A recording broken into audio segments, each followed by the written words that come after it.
Hi guys, welcome back to my YouTube channel that is Swapna's tutorial. So ನೀವೇ ನನ್ನ ಚಾನಲ್ಗೆ subscribe ಆಗಿಲ್ಲ ಅಂದರೆ ಪ್ಲೀಸ್ ಸಬ್ಸ್ಕ್ರೈಬ್ ಆಗಿ, ವೀಡಿಯೋಸ್ನ ಲೈಕ್ ಮಾಡಿ, ಶೇರ್ ಮಾಡಿ, ಹಾಗೆ ಕಮೆಂಟ್ ಮಾಡಿ.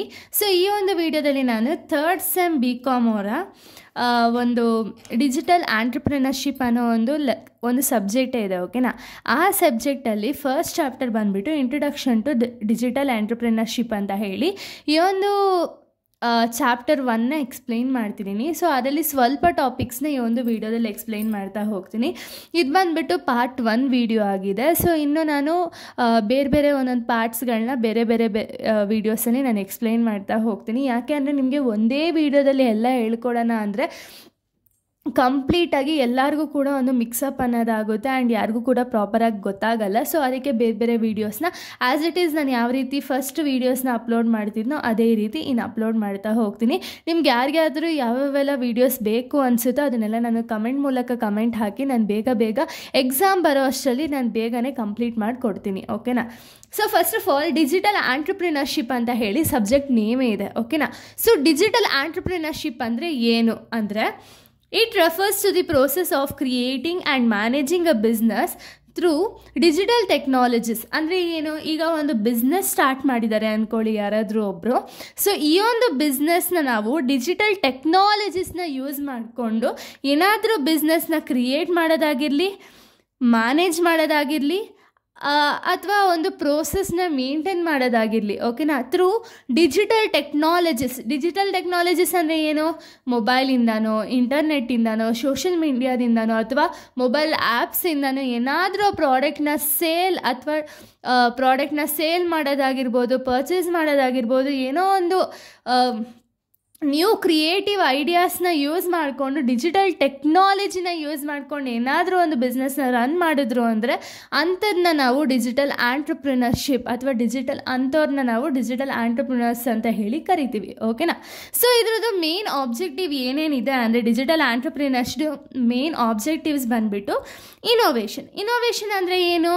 ಸೊ ಇವಾಗ ಅವರು ನ್ಯೂ ಆಗಿ ಇವಾಗ ಒಂದು ಸೋಷಿಯಲ್ ಮೀಡಿಯಾನೇ ತೊಗೊಳ್ಳಿ. ಓಕೆನಾ? ಸೋಷಿಯಲ್ ಮೀಡಿಯಾನ ತೊಗೊಂಡು ನಾವೇನಾದ್ರು ಪ್ರಾಡಕ್ಟ್ಸ್ನ ಬೇರೆಯವ್ರಿಗೆ ಸೆಲ್ ಮಾಡ್ತಿದ್ವಿ ಅಂದರೆ ಇಲ್ಲಿ ನಮಗೆ ತುಂಬಾ ಬೆನಿಫಿಟ್ ಆಗುತ್ತೆ. ಯಾವ ರೀತಿ, ಈಗ ಸೋಷಿಯಲ್ ಮೀಡಿಯಾ ಅನ್ನೋದು ಬರೀ ಇಷ್ಟಕ್ಕೆ ಮಾತ್ರ ಸೀಮಿತ ಅಂತ ಇಲ್ಲ ಅಲ್ವಾ, ಗ್ಲೋಬಲಿ ರೀಚ್ ಆಗುತ್ತೆ. ಸೊ ಎಲ್ಲರೂ ಯಾವುದೇ ಮೂಲೆಯಲ್ಲಿ ಕೂತ್ಕೊಂಡು ಅವ್ರ ಹತ್ರ ಸ್ಮಾರ್ಟ್ ಫೋನ್ಸ್ ಇದ್ದರೆ ಅಥವಾ ಯಾವುದೋ ಒಂದು ಫೋನ್ಸ್ ಇದ್ದರೆ ಅವ್ರಿಗೆ ಅದನ್ನು ನಾವು ಏನು ಪ್ರಾಡಕ್ಟ್ನ ಸೆಲ್ ಮಾಡ್ತಿದ್ದೀವಿ ಅನ್ನೋ ಒಂದು ಯೋಚನೆ ಅಥವಾ ಅವ್ರಿಗೆ ಒಂದು ಪ್ರಾಡಕ್ಟ್ ಈ ಥರ ಇದೆ ಅಂತ ಹೇಳಿ ಒಂದು ಅವೇರ್ನೆಸ್ ಅನ್ನೋದು ಸಿಗುತ್ತೆ. ಓಕೆನಾ? ಇದರಿಂದ ಏನು ಮಾಡ್ತಾರೆ, ಇವಾಗ ಕಂಪನಿಯವರಾಗಿರ್ಬೋದು ಅಥವಾ ಆಂಟ್ರಪ್ರಿನರ್ ಆಗಿರ್ಬೋದು, ಈಗ ಎಲ್ಲರಿಗೂ ಕೂಡ ಪ್ರಾಡಕ್ಟ್ ರೀಚ್ ಆಗ್ತಿದೆ ಅಂದರೆ ಏನಾದ್ರು ಒಂದು ಇನೋವೇಟಿವ್ ಐಡಿಯಾಸ್ನ ಯೂಸ್ ಮಾಡಿ ಆ ಪ್ರಾಡಕ್ಟ್ನ ಕ್ರಿಯೇಟ್ ಮಾಡಿರ್ತಾರೆ ಅಲ್ವಾ. ಸೊ ಅದಕ್ಕೆ ಇನೋವೇಷನ್ ಅನ್ನೋದಿರುತ್ತೆ, ಮಾರ್ಕೆಟ್ ಎಕ್ಸ್ಪಾನ್ಷನ್ ಅನ್ನೋದಿರುತ್ತೆ. ಆಗಲೇ ನಾನು ಹೇಳಿದೆ ಗ್ಲೋಬಲಿ ರೀಚ್ ಆಗುತ್ತೆ ಅಂತ ಹೇಳಿ ಅಲ್ವಾ.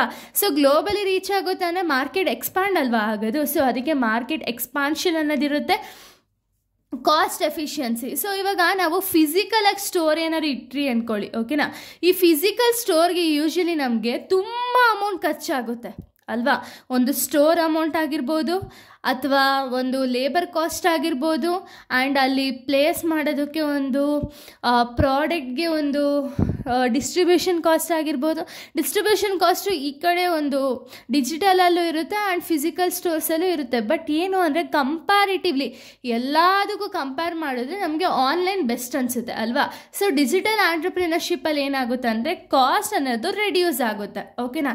ನೆಕ್ಸ್ಟ್ ಎಕನಾಮಿಕ್ ಗ್ರೋತ್ ಅನ್ನೋದಾಗುತ್ತೆ. ಸೊ ಇದರಿಂದ ಜಾಬ್ ಕ್ರಿಯೇಷನ್ ಆಗೋದ್ರಿಂದ ಅಂದರೆ ತುಂಬ ಜನಕ್ಕೆ ಜಾಬ್ ಆಪರ್ಚುನಿಟೀಸ್ ಅನ್ನೋದು ಸಿಗೋದ್ರಿಂದ ಎಕನಾಮಿಕ್ ಗ್ರೋತ್ ಅನ್ನೋದಾಗುತ್ತೆ. ಹಾಗೆ ಇಂಡಿವಿಜುವಲ್ನ ಒಂದು ಸ್ಕಿಲ್ ಏನಿದೆ, ಒಬ್ಬ ಇಂಡಿವಿಜುವಲ್ಗೆ ಏನೇನೆಲ್ಲ ರಿಕ್ವೈರ್ಮೆಂಟ್ ಇದೆ ಸ್ಕಿಲ್ಸ್ ರಿಲೇಟೆಡು, ಆ ಸ್ಕಿಲ್ಸು ಕೂಡ ಡೆವಲಪ್ ಆಗ್ತಾ ಹೋಗುತ್ತೆ. ಓಕೆನಾ? ಇಷ್ಟು ಕೂಡ ಒಂದು ಆಬ್ಜೆಕ್ಟಿವ್ಸ್ ಆಫ್ ಡಿಜಿಟಲ್ ಆಂಟ್ರಪ್ರಿನರ್ಶಿಪ್. ಓಕೆನಾ? ಇನ್ನು ನಾವು ಫೀಚರ್ಸ್ನ ನೋಡೋದಾದರೆ ಏನೇನೆಲ್ಲ ಫೀಚರ್ಸ್ ಇದೆ ಒಂದು ಡಿಜಿಟಲ್ ಆಂಟ್ರಪ್ರಿನರ್ಶಿಪ್ನ ಅಂದರೆ ಟೆಕ್ನಾಲಜಿ ಬೇಸ್ಡ್ ಆಪರೇಷನ್. ಸೊ ನಿಮ್ಗೆಲ್ಲರಿಗೂ ಗೊತ್ತಿರೋ ಹಾಗೆ ಡಿಜಿಟಲ್ ಆಂಟ್ರಪ್ರಿನರ್ಶಿಪ್ ಅಥವಾ ಒಂದು ಡಿಜಿಟಲ್ ಟೆಕ್ನಾಲಜೀಸ್ನ ನಾವು ಯೂಸ್ ಮಾಡಿಕೊಂಡು ಏನಾದ್ರು ಪ್ರಾಡಕ್ಟ್ನ ಸೆಲ್ ಮಾಡ್ತಿದ್ದೀವಿ ಅಂದರೆ ಅಲ್ಲಿ ಟೆಕ್ನಾಲಜಿ ಅನ್ನೋದು ಬೇಕಲ್ವಾ. ಸೊ ವಿತೌಟ್ ಇಂಟರ್ನೆಟ್ಟು ಅಥವಾ ವಿತೌಟ್ ಸ್ಮಾರ್ಟ್ಫೋನ್ಸು ನಮಗೆ ಯಾವುದೇ ಕೆಲಸ ಆಗಲ್ಲ. ಅದಕ್ಕೆ ಇದು ಒಂದು ಟೆಕ್ನಾಲಜಿಸ್ ಬೇಸ್ಡ್ ಆಗಿರುತ್ತೆ. So next innovation. ಸೊ ನಾನು ಆಗಲೇ ಹೇಳ್ದಂಗೆ ನ್ಯೂ ಐಡಿಯಾಸ್ ಅಥವಾ ನ್ಯೂ ಟೆಕ್ನಾಲಜಿನ ಯೂಸ್ ಮಾಡಿಕೊಂಡು ಒಂದು ಪ್ರಾಡಕ್ಟ್ಸನ್ನು ಕ್ರಿಯೇಟ್ ಮಾಡಿ ಅದನ್ನು ಡಿಸ್ಟ್ರಿಬ್ಯೂಟ್ ಮಾಡ್ತಾರೆ.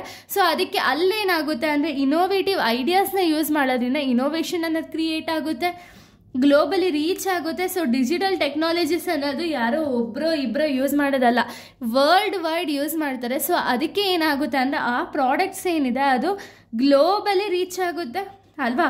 ಫ್ಲೆಕ್ಸಿಬಿಲಿಟಿ ಅನ್ನೋದು ಸಿಗುತ್ತೆ. ಸೊ ಒಂದು ಆಂಟ್ರಪ್ರಿನರ್ಗೆ ಫ್ಲೆಕ್ಸಿಬಿಲಿಟಿ ಆಗಿ ಬಿಸ್ನೆಸ್ ಅನ್ನೋದನ್ನ ರನ್ ಮಾಡ್ಬೋದು. ಇನ್ನು ನೆಕ್ಸ್ಟ್ ಪಾಯಿಂಟ್ ನಾವು ನೋಡೋದಾದರೆ ನೀವು ನೋಡೋದಾದ್ರೆ ಲೋ ಎಂಟ್ರಿ ಬ್ಯಾರಿಯರ್ಸ್ ಅನ್ನೋದಿರುತ್ತೆ. ಅಂದರೆ ಈಗ ಎಂಟ್ರಿ ಆಗಿರ್ಬೋದು, ಎಕ್ಸಿಟ್ ಆಗಿರ್ಬೋದು, ನಮಗೇನು ಅಷ್ಟು ಬ್ಯಾರಿಯರ್ಸ್ ಅಂತ ಅನಿಸಲ್ಲ. ಓಕೆನಾ, ಅಷ್ಟು ಡಿಫಿಕಲ್ಟ್ ಅಂತ ಏನು ಅನಿಸಲ್ಲ. ಸೊ ಇದರೆಲ್ಲ ನಮ್ಗೆ ಯಾವಾಗ ಪಾಸಿಬಲ್ಲು ಅಂದರೆ ಡಿಜಿಟಲ್ ಆಂಟ್ರಪ್ರಿನರ್ಶಿಪ್ಪಿಂದ. ಓಕೆನಾ, ಸೊ ಇಲ್ಲಿಗೆ ಈ ಟಾಪಿಕ್ ಅನ್ನೋದು ಕಂಪ್ಲೀಟ್ ಆಗುತ್ತೆ. ನೆಕ್ಸ್ಟ್ ವೀಡಿಯೋದಲ್ಲಿ ನಾನು ಬೇರೆ ಟಾಪಿಕ್ ಜೊತೆಗೆ ಬರ್ತೀನಿ. So thank you guys, thanks for watching.